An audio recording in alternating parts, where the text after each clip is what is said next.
Olá, meu nome é Éder, eu sou acadêmico do curso de História, modalidade EAD, na semipresencial História, na faculdade, no Seminário do Sul. E eu estou aqui para apresentar um vídeo sobre Jacques Le Goff e a outra visão da história, não, outra história, uma outra Idade Média, proposição da disciplina Projetos e Atividades Extensionistas 3. E quando a gente pensa em Jacques Le Goff, nós vamos falar um pouco do autor, eu vou dar um pouco sobre a sua importância. Ele é um historiador que tem seu nome ligado à escola dos análises, né? Então essa escola francesa que vai uh, ter uma nova visão, um novo paradigma sobre a historiografia, saindo um pouco da historiografia tradicional a partir de documentos oficiais, da história oficial de um local, de uma nação, e buscando outros aspectos para compor a visão histórica do elemento a ser estudado, né? Então ele é um especialista em Idade Média. Ele contribuiu para romper essa visão estereotipada como a Idade das Trevas. Ele é ligado a esse movimento da nova história que busca ampliar o conhecimento no campo da história usando outros temas como mentalidade, cultura, imaginário e cotidiano. As suas principais contribuições teóricas é a história das mentalidades. Enfatizou como os medievais pensavam, sentiam e viam o mundo não apenas o que faziam e produziam. Outra questão teórica, outra contribuição teórica muito importante foi o tempo e memória.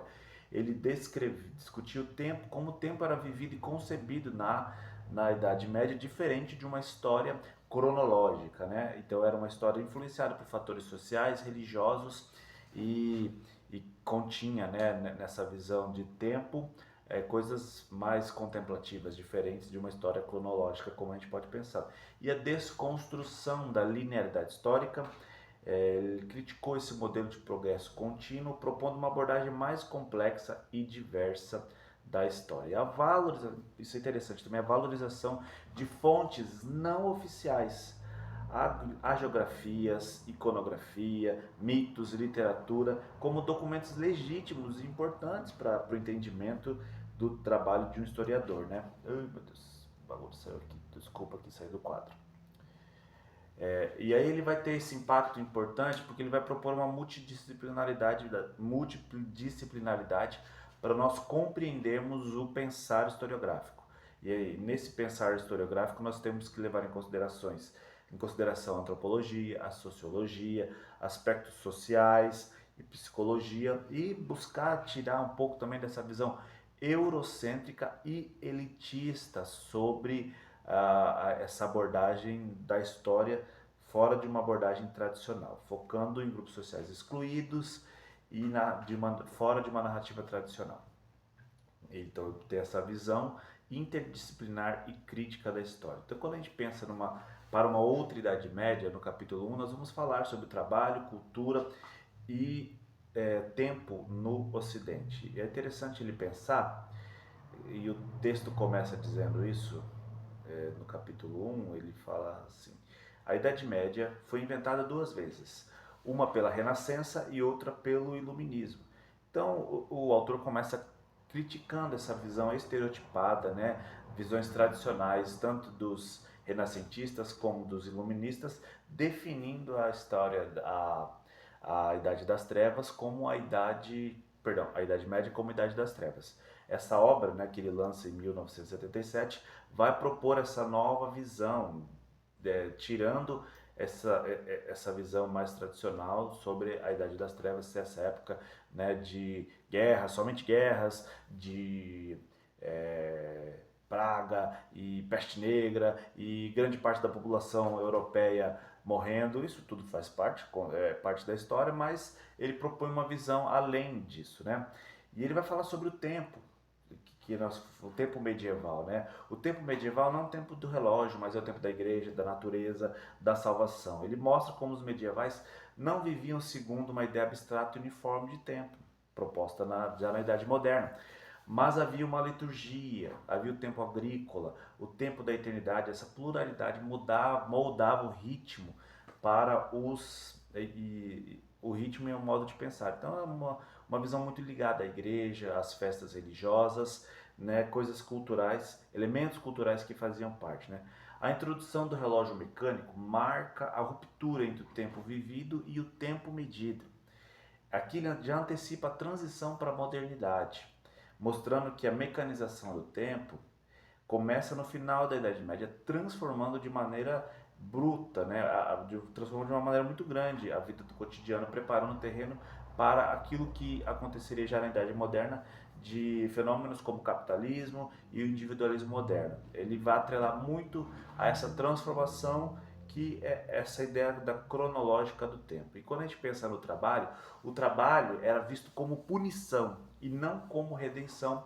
Uma ideia muito, né, o trabalho como algo redentor, algo vindo da parte de Deus, é uma ideia protestante, né, vinda ali nas reformas protestantes. Deus te abençoando com o trabalho, você engrandece e louva a Deus com o seu trabalho, com a sua riqueza. Então essa é uma ideia protestante. A ideia medieval ligada à Igreja Católica é o trabalho como uma punição, como sendo algo que você tem que fazer por conta do pecado, né, original, digamos assim. Então a ambivalência do trabalho é central no pensamento cristão medieval. Por um lado, o trabalho resulta da queda do ser humano, como eu disse, né? Mas também a salvação. Então você precisa trabalhar para ser salvo. E por uma questão obrigatória, claro, né? Le Goff mostra que essa visão só se transforma ao longo do tempo, sobretudo com o surgimento do comércio e das grandes cidades. O trabalhador se torna sujeito pleno na cidade medieval. Tá? Ao valorizar contextos urbanos, o autor destaca que o trabalho passa a ter esse novo sentido, né? Deixa de ser apenas um castigo e ganha dignidade. Então essa ideia vai se transformando com o passar do tempo. Quando nós pensamos na cultura, o livro vai destacar que a cultura medieval é atravessada pelo riso, pela festa, pelo sagrado e pelo profano. Então, há essa dicotomia daquilo que é santo, daquilo que é profano. Então é muito mediado pela igreja, né, a questão da cultura. Ele propõe uma história cultural que vai além dos mosteiros e das universidades. Ele reivindica o estudo da população, um estudo popular, de uma cultura popular, rituais coletivos, festas, superstições e das práticas simbólicas do povo. O imaginário é uma forma de conhecimento social. Então vai dar essa ideia mais voltada para as pessoas e é algo muito interessante de pensar quando a gente pensa nessa abordagem da nova história, da escola dos análises, em que as pessoas fazem parte da formulação do pensamento histórico. As pessoas, né, as suas crenças, os seus mitos, as histórias populares, elas compõem um imaginário historiográfico mais contemporâneo, uma visão historiográfica mais contemporânea sobre essas questões passadas. E o Le Goff, né, por sua influência, ele vai trazer essa quebra desses estereótipos. E tem a questão da mentalidade, né? Quando a gente pensa, o livro diz que é preciso escutar os mortos, não apenas contar o que fizeram, mas como viveram, pensaram e sonharam.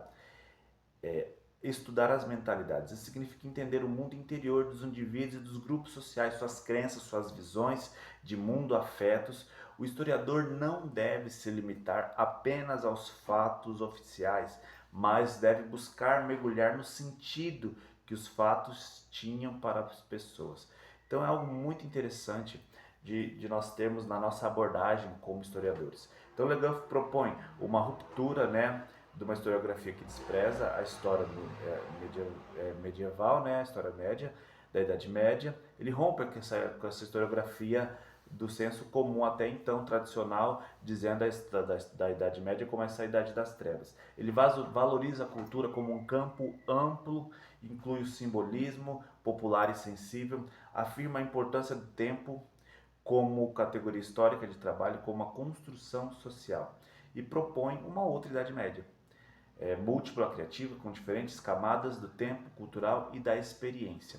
Então a gente deve buscar ampliar a nossa visão sobre essa idade, gente. 1000 anos é muito tempo, né? Se nós pensarmos na queda do Império Romano como o início da Idade Moderna, da idade da medievalidade, até ali os primeiros movimentos renascentistas, e achar que em 1000 anos não aconteceu nada, que foi tudo, né, como eu disse aqui, só morte, só guerra, só peste, é muito reducionista, né? Então tem muita história, muita produção de conhecimento, e essa visão deve ser alterada e buscar ter uma visão mais ampla sobre o tema.